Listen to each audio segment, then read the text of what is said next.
الحمد للہ رب العالمین، الصلاة والسلام علی رسولہ النبی الکریم وعلی آلہ واصحابہ اجمعین۔ الحمد للہ الذی ہدانا لہذا وما كنا لنہتدی لولا ان ہدانا اللہ۔ رب اشرح لی صدری ویسر لی امری واحلل عقدۃ من لسانی یفقہوا قولی، آمین یا رب العالمین۔ ہم نے سورہ شروع کر رکھی ہے سورہ رعد، اور سورہ رعد کا جو مرکزی مضمون ہے، ہمیشہ یاد رکھیں کہ ہر سورت کا ایک مرکزی مضمون ہے، اور ساری آیات کے جو معنی ہیں وہ اصل میں اسی کی طرف اشارہ کر رہی ہوتی ہیں، اسی کی طرف ہمیں گائیڈ کر رہی ہوتی ہیں جو مرکزی مضمون ہے۔ تو اس کا مرکزی مضمون کیا ہے؟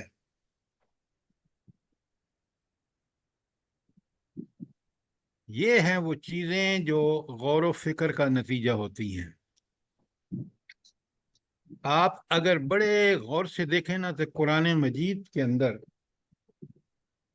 جب میں پڑھ رہا تھا سورہ نحل 16 نمبر پر، وہاں ایک عجیب سیکونس ہے جو اللہ تعالیٰ کی طرف سے ہے، اور آپ بھی اس کو ضرور دیکھیں۔ یہ 70 سے لے کر 77 تک، آیت 70 سے، وہ کیا ہے؟ قرآن نے بڑا کلیئرلی اس بات کو ہائی لائٹ کیا ہے۔ وہ کیا ہے؟ سنیں غور سے۔ پہلے اللہ تعالیٰ کہتے ہیں یہ نشانیاں ان لوگوں کے لیے ہیں یسمعون، جو بڑے غور سے سنتے ہیں۔ اس کے بعد کا یہ پہلا مرحلہ یسمعون۔ دوسرا مسئلہ ہے یعقلون، کہ وہ پھر اسی بات کو سن کر غور و فکر کر کے سمجھتے ہیں۔ یہ دوسرا مرحلہ ہے۔ اور تیسرا مرحلہ ہے یتفکرون، پھر وہ اس میں غور و فکر کر کے اس کے مختلف پہلو سمجھتے ہیں۔ تو 3 مراحل لکھ لیں: یسمعون، غور سے سنتے ہیں; یعقلون، سننے کے بعد اس کو سمجھتے ہیں; اور سمجھنے کے بعد یتفکرون، اس میں غور و فکر کر کے اس کے مختلف پہلو سمجھتے ہیں۔ جب یہ 3 مراحل ٹھیک سے، تو پھر تلاوت آیات کا حق ادا ہوتا ہے، اور پھر اس بندے کو اللہ تعالیٰ خاص بصیرت، خاص فہم، خاص عقل عطا فرماتے ہیں، جو چیزوں کی تہہ تک پہنچ جاتا ہے۔ سر جی تیسرا کون سا بتایا یا قیوم کے بعد؟ یتفکرون، غور و فکر کرتے ہیں۔ آپ دیکھ لیں کتنے بالکل یہی پروسیس ہے جو ہم دنیا کی مسائل کو سمجھنے کی کوشش کرتے ہیں۔ پہلے سنتے ہیں، پھر اس کو سمجھتے ہیں، پھر اس میں غور و فکر کرتے ہیں۔ بالکل یہی نیچرل طریقہ آپ کو اللہ تعالیٰ کی اس کتاب کے ساتھ استعمال کرنا ہے۔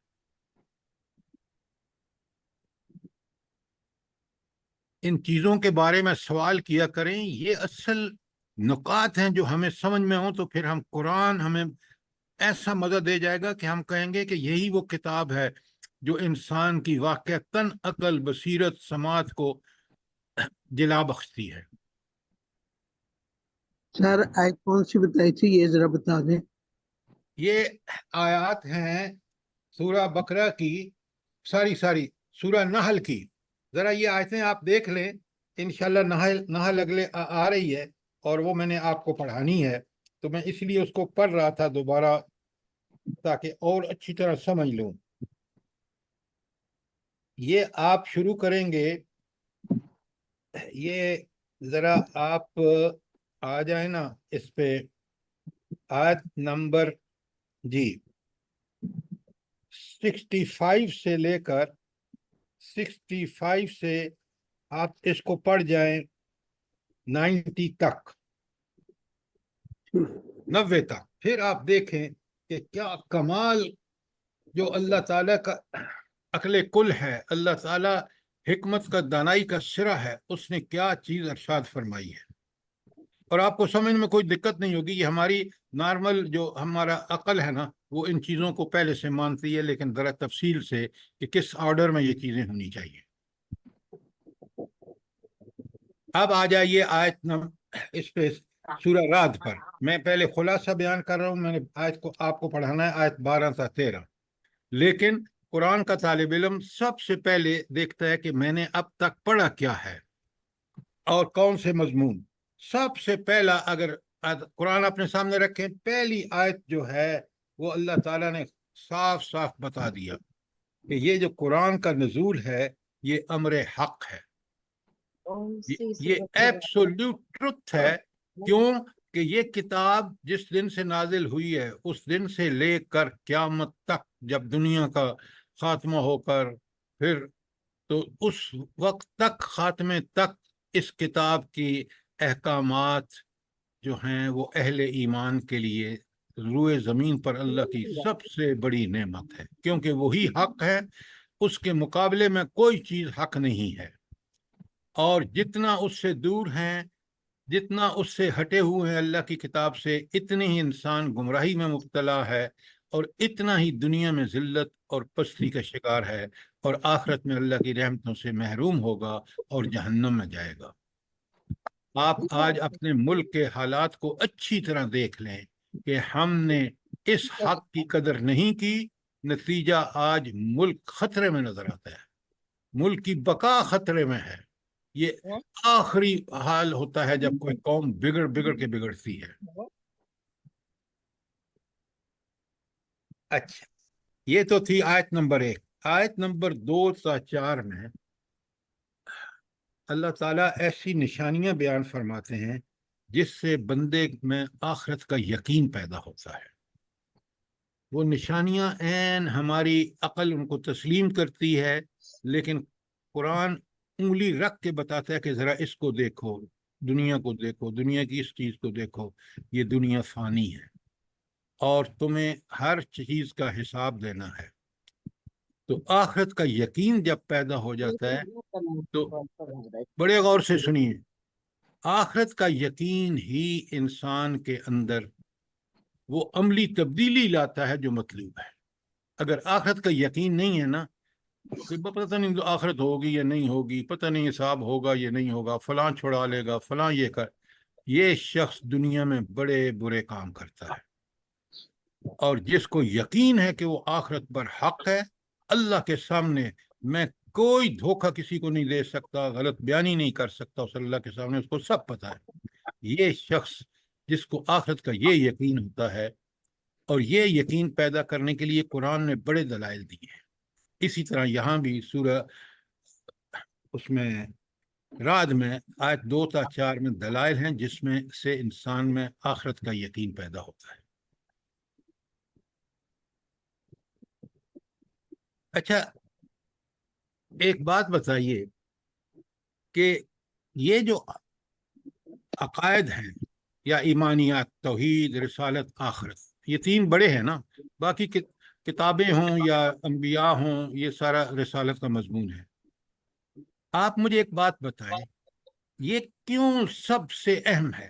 اہم ترین جو ہے وہ عقائد ہیں، کیوں؟